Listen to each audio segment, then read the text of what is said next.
Hey, my name is Marco. I'm a former professional opera singer, and I love talking about video game music from an emotional perspective. Admittedly, I have not been keeping up with Honkai Star Rail at all, but I heard that there was some Chopin based on something that my friend sent me, and I gotta listen to this. Let's check out the Sunday trailer together.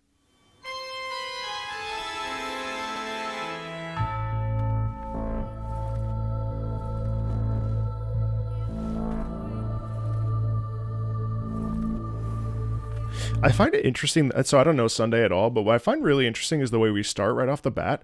If you listen to how like it's very ominous, obviously, right? But I like how we this organ thing is very interesting, and they have this like distant vocal stuff in there, and I think to me like that really feels like a person of immeasurable power that is really oddly ruthless. Well, not oddly if they have immeasurable power, but there's a dynamic there of vengeful deity kind of. Listen to how it starts. Also, this duality between the two characters is really interesting. Again, I know nothing about Sunday besides what I played when I played 2.0. Let's check this out. Listen. That little kind of like church bell thing. That's so cool because underneath it, it's very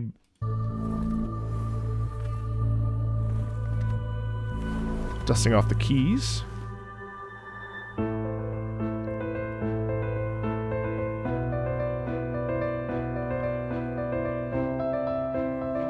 Wow.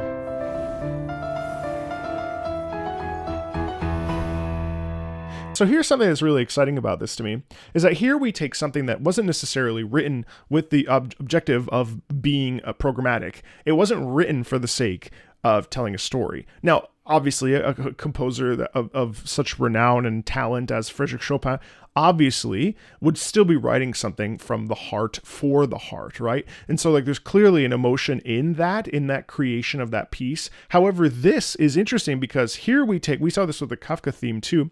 Here we take a piece of music that was written in the 1800s and we turn it into something that it wasn't for. We turn something that is directly for like the symphony or a concert hall, and then make it programmatic and make it tell a story. And even within that, so this is interesting to me because this is an interesting thought process, right?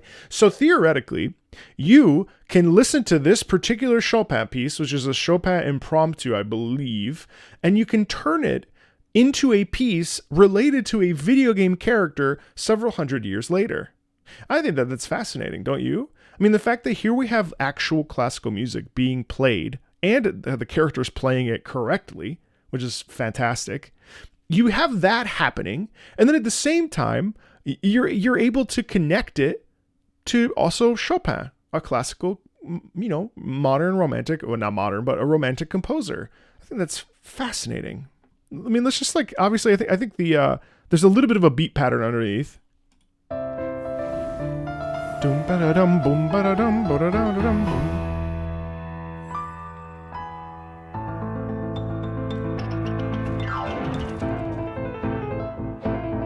Oh my God.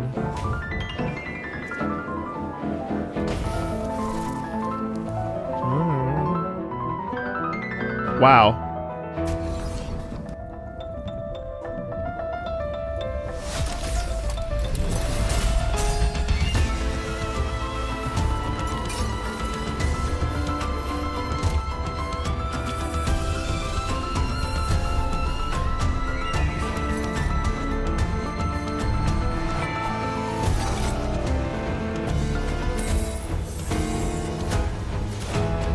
I mean, fascinatingly, what we end up getting is the story of Sunday. We get this duality between whatever two versions of Sunday there are.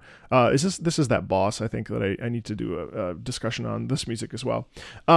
We get the duality of Sunday in this piece. That helps us understand the turmoil and the torment that Sunday has gone through, and whatever transformation has occurred where he's aware of the two versions of himself. Maybe this is the version that's in the dreamscape, have no idea. But the fact that this piece, like the upper register, the way the upper register kind of, we have a lot of glissandi, a lot of movements down. We have a lot of movement from the upper register all the way down to the bottom. And that showcases like feelings of loss and trying to come to terms with this new life and what it means to exist in this world and how it feels to feel like a reckoning within oneself and having to, lift up this heavy burden or something. It's fascinating. And that's the merging of the two pianos into one, I would assume. I was once bronze melodia, listening to the pleas of those who were suffering, knowing there were no gods who would save people unconditionally. Right, so what's he saying? I was once bronze melodia, listening to the pleas of those who were suffering, knowing there were no gods who would save people unconditionally. That's a powerful statement. And so what's the music going? That's saying like remorse, regret, sadness, guilt, agitation, futile, right? And so we're getting the inner world. And this is the power of music, is that the music is actually portraying the internal subtext of this character. We're taking something very, very, very old at this point, modernizing it, putting it on a fresh coat of paint. And many of these many gacha games have done this, and it's always, I think, extremely effective. In this case, it's no different. It's really profound. There were no gods who would save people unconditionally. To change anything, you can only rely on yourself. I will overcome the thorns. I have heard the call. I mean, do you hear how this, the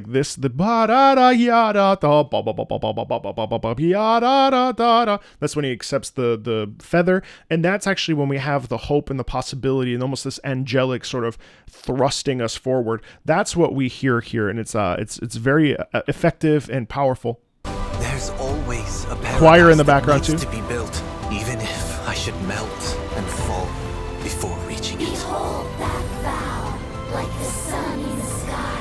It does not restrain with violence or persuade with arguments. May this arduous journey of ours lead us starward. This is interesting too, because it almost feels like he's going into heaven or something, right? He's like almost like he's being atoned of his sins. And I find interesting too that the way that obviously he will never see his sister again, I would assume, based on the fact that she's vanishing, almost like in order for him to repent from his sins, he has to actually say farewell to her. Didn't he kill her? I can't remember. But anyway, the imagery here is very interesting, because this feels like the correct depiction of an angel or something. You hear that funny comment all the time where it's like a biblically accurate angels. But then here, it's interesting because then we have this beautiful shift here. What happens there musically? Well, we have a removal. We have a removal of it. We have a space, and that space is really effective to then highlight the clashing of his fingers on the piano. Bum, tom, right? She fades. Bum. And this is so burdened, heavy laden, right? Thong. And then over top you have the organ underneath as well. Not over top, but underneath you have the organ as well. Lead us starward. Dum. And then it fades out. I mean, it's interesting stuff, and it's cool. I think the Kafka one is more my taste because of the way that the electronic music plays, but this one is very, very elegant and very majestic, and it leads us on a fascinatingly human journey. So yeah, while not the entire piece is based off of the Chopin impromptu, I think it's really incredible that we literally isolate a part of it and are able to place it in this. I mean, the whole thing is just fascinatingly good. Especially, so we hear the impromptu here. Right here.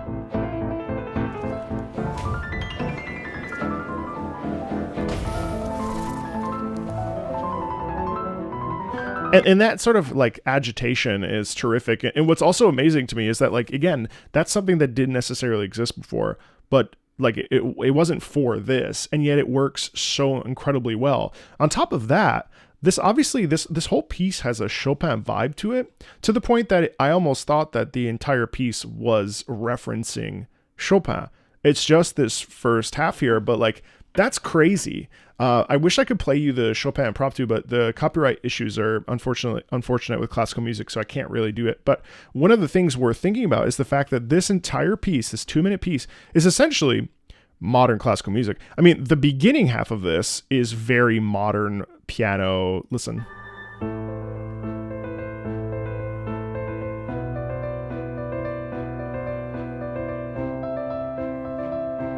And what we have here is we have the right hand going up and the left hand going down. And it really does feel like it's already Chopin. I don't believe it is.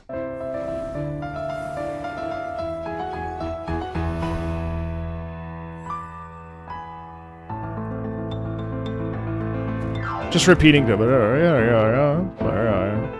mean, that looks fascinating, right? The way that we shift into this little corner, check this out. Boom, bum, bum, bum, bum, bum, bum, bum, bum, bum, bum, and then it goes into like the glissando down into it. Urgency, stress, concern.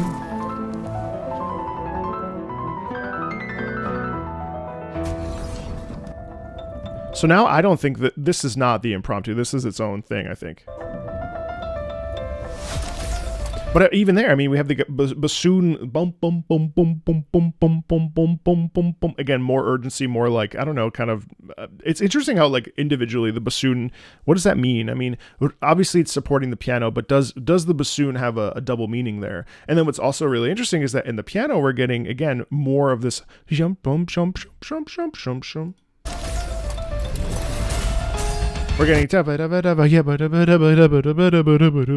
all very like light and not very heavy pressed, not a bunch of big chords, but it's just and then we thrust into this EDM thing.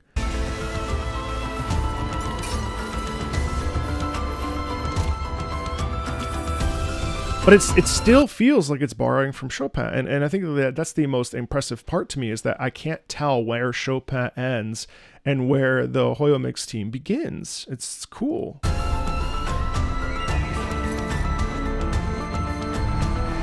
Some really interesting doubling in the left hand. Now we have some chords. Da, da, da.